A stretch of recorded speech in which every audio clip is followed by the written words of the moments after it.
Dubai grander का दूसरा नाम। ऊंचे ऊंचे टावर्स, आसमान छूते हुए, कोस्ट लाइन पर आइलैंड्स की कतार, लग्जरी की कोई सीमा नहीं। लेकिन दुबई हमेशा से ऐसा नहीं था। जरा पीछे जाइए, आपको एक अलग ही दुबई दिखेगा। ये रेगिस्तान का इलाका था, जहां तक नजर जाती तपता हुआ रेत ही रेत। हवा अपनी अकेली सीटी बजाती। जिंदगी कठिन थी पर सिंपल। घुमंतू कबीले, जिन्हें बेडुइन्स कहते हैं, रेगिस्तान को अपना घर मानते थे।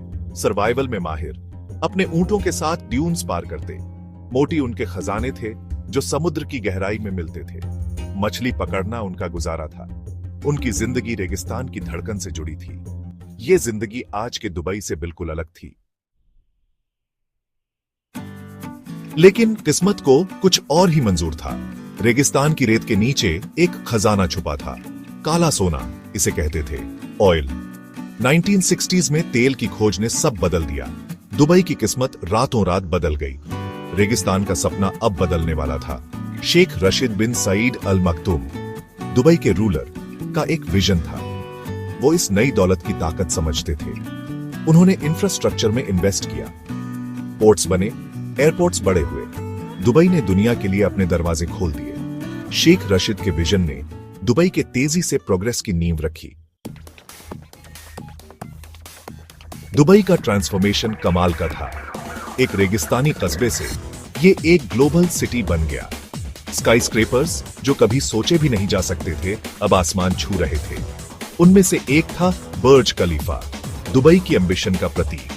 ये एक बीकन था जो दुनिया भर से लोगों को अपनी ओर खींचता था। दुबई कल्चर्स का मेल्टिंग पॉट बन गया। 200 से ज्यादा नेशनैलिटीज के लोग इसे अपना घर कहते थे। वो अपने ट्रेडिशंस, अपनी लैंग्वेजेस, अपने ड्रीम्स साथ लाए। यही कल्चरल फ्यूजन दुबई की यूनिक आइडेंटिटी बन गई।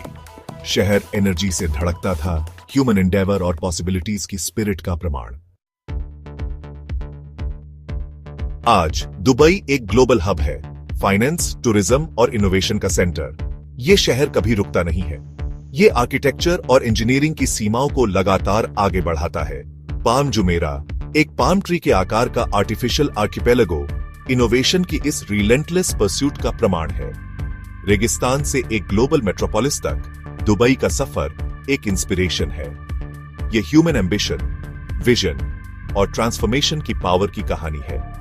दुबई प्रोग्रेस का बीकन है, जो हमें याद दिलाता है कि मुश्किल से मुश्किल हालात में भी सपने जड़ पकड़ सकते हैं और फल फूल सकते हैं।